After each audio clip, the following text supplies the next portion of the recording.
table now looks. Yeah, we said beforehand it was a game we felt they had to win to get themselves back into a position to challenge. And we said also that if a team goes on a run, which there's every chance Tottenham can do now, with that result, with that performance, with the confidence that will give them.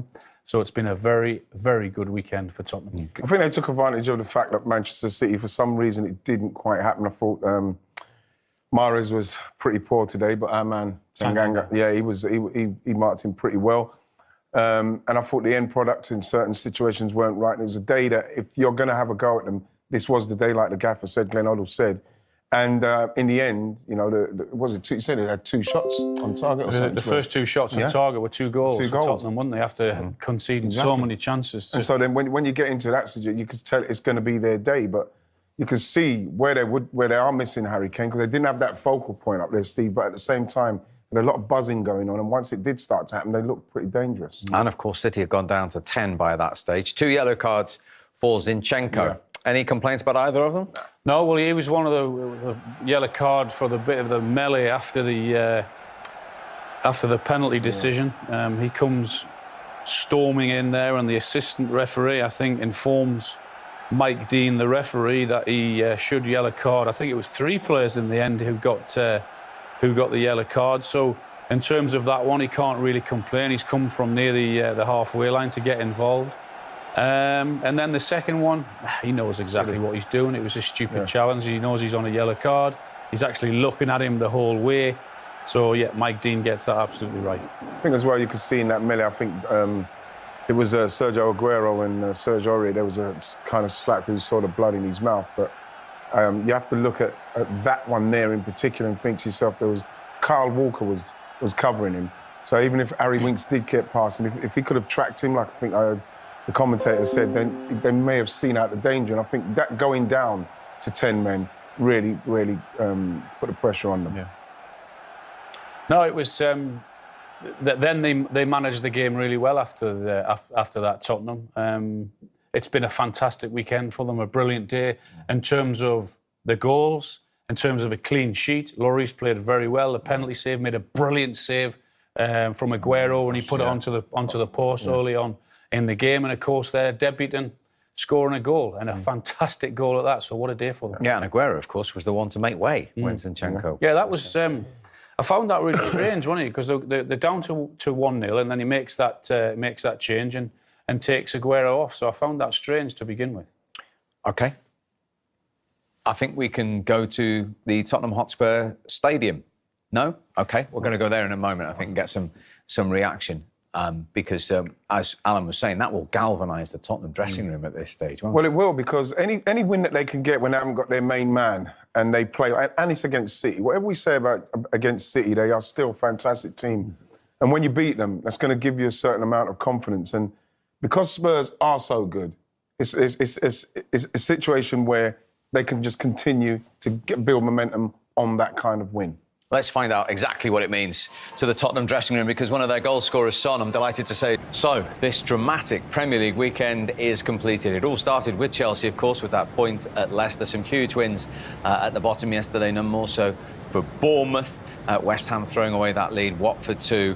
And, of course, today, no goals between Burnley and Arsenal, and Spurs 2-0 against City. Mourinho, for the 6th time in his managerial career, getting the better of Guardiola. And just to reiterate what that means at the top of the table, City beaten 6th time. Now, let me also tell you how significant that is, because Pep Guardiola, in his league managerial career, has never lost more than 6 games in an entire season. 22-point lead for Liverpool, the biggest at any stage of an English top-flight season. But the gap between 4th and the chasing pack reduced. Tottenham, now the closest to Chelsea, 4 points behind Chelsea. And in terms of Liverpool, they now need 18 more points. They already have 73 of them, and they've only dropped points in 1 game, of course, at Old Trafford, to be absolutely certain of that Premier League title. Burnley and Arsenal started the day in the bottom half. It is Burnley who remain there, but they are level on points with the Gunners and Newcastle and Southampton on 31, and 1 clear of Crystal Palace. What a boost for Tottenham. 0-0 then at the Tottenham Hotspur Stadium at the break, but that does not tell the story of the first half. Let's get straight to it. Right, so many major incidents. Penalty awarding. It took a while, but did they get the correct decision? Yes, it was a penalty. Aurier missed the ball, brought Aguero down. Aguero pokes the ball away from him. So yes, it definitely is the right decision. They eventually got there. 2 minutes, 5 seconds, because it's the same phase, Ian. Yeah, but the same phase, especially if you've got you're in possession of the ball, the team who's going to get the penalty awarded to him, I can't see why you can't just stop that. Because the rules say you can't, I guess. Yeah, but then the rules are wrong, because it doesn't make. What happens if they're scoring that in that 2 minutes? Does the goal get disallowed? Just stop it. How long do they need to check that? Because once we've seen he's not got a touch Aurier, it's a penalty. Why they just I would say if they're currently looking at it in that phase of play, why can't they just inform the referee and say, yeah, that should have been a penalty, and go back to it? Let's ask the former Premier League referee, Dermot Gallagher. What is the answer to Alan's question? They have to wait until it goes into a neutral zone, Steve. So what happens is Kevin Fender's looking at it, he decides it's a penalty, and he feeds back to Dino. Once it goes into a neutral place, which it did in the middle of the park, at that point, he can stop it. So at that point, he stopped and penalty was given. But if they've come to that decision after a minute, why do you have to wait 2.5 minutes for them to do that? Why can't, if they're going to come to the same decision? Because you run the risk of the opposition going up the other end and scoring. This can create a riot in a football ground. So if they've got the decision that it's a penalty, why can't they inform the referee straight away then? And why do we have to wait for it to go into a neutral area? It doesn't make sense. Well, I think what happened, Al, is that they waited to check and check and check, and when they realised it was a penalty, it was at that point that Kevin's got to say, well, once the ball goes into neutral zone there, it was only at that point that it did, after they decided it was a penalty. So it was the first opportunity they had. And you're happy it was a pen, Dermot, yeah? Oh, it was a penalty, yeah, you could see, and the replay behind the goal quite clearly shows this is the one here. See, Aguero touches the ball away, and that's where he's clever. Once he gets that ball past him, Aurier makes the challenge. And that's where I think Mike Dean indicated like he got the ball, but you can't guess. You shouldn't guess, especially now that we've got VAR. Mike Dean, you know, I mean, I'm glad that they intervened in that because it was a pen. That isn't the end of the drama. Yeah. Because Hugo Lloris makes the save. Then, have they got the right decision here, or is it another penalty? This one for me, I think he's going for a penalty. I don't think there's enough. By the way, you better hurry up. We've only got 15 minutes.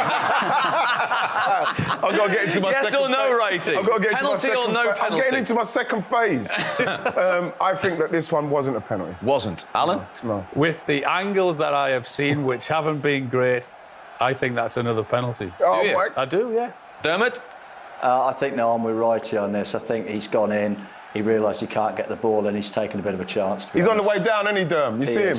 He is for me, yeah. Who can't get the ball? Who's realises he can't get the ball? I think at this point, he's second favourite to get the ball, and he's quite happy to go down. I think his knees buckle, and I don't Who realises he can't get the ball? Sterling. I don't think Sterling can get that ball and get back. Sterling got the ball. He touched the ball. Now, Dermot, sorry to intervene. You saw Jose Mourinho waving the imaginary card there. If you're saying he went down, is there a suggestion of a second yellow card there for you, Dermot? Well, I'm glad he didn't, Steve. I have to say that, because we're debating whether it's a penalty. You know, the two lads there, one says yes, one says no, so that'll show how tight it is. So you wouldn't want to see a player sent off for that when it's so subjective. You agree with that?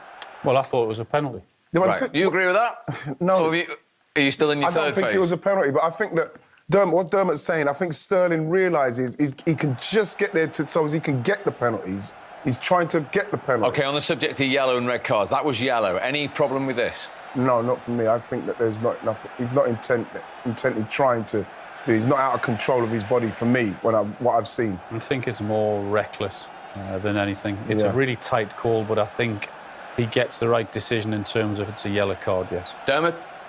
I think it looks nasty, but I think what saves Sterling is the fact that Dele Alli gets a little touch on the ball, which moves it away, and I think the fact that Sterling stood up means there's not a lot of intensity, which I think is what saved him. Goodness me. Dermot, thank you for now. No doubt we will speak again later. No goals, but no shortage of talking points in that first half. We all saw what Jose Mourinho thought of it with various guises. But the game is still in the balance. Any stage of any English top-flight season at the end of the match weekend. And significantly for Spurs, up to 37 points, up to 5th, only 4 now of Frank Lampard's Chelsea and that final Champions League spot. Well, Alan Shearer, try and put that into words. Where do we start? Wow, what a game. It was just fantastic end to end. I mean, I thought the commentator got it spot on there when he said City could be there all day and all night, and it was just one of those days. That ball was not going to go in the back of the net for them. And I kept saying in the second half, Tottenham are going to win this, Tottenham are going to score, because that's often what happens. You get that many chances, you don't put them away, and you get punished at the other end. And boy, did they get punished. What a debut. What a goal. It was an incredible finish. The touch, the finish, just incredible. What a game. His penalty save, of course, will be much talked about in the first half as well. That's so much to debate in that here. Yeah, because I think the first half, you could see City were doing what they do. They had a lot of possession, and I thought Spurs were very, very deep. You know, it was very difficult for them, but like, it was one of those games where it didn't seem it was going to happen for City. And then the penalty, obviously, then the penalty save, and then there's Zinchenko, and I think that kind of handed the initiative a little bit over to Spurs. And I think we have to say with the goal and the way he took that goal was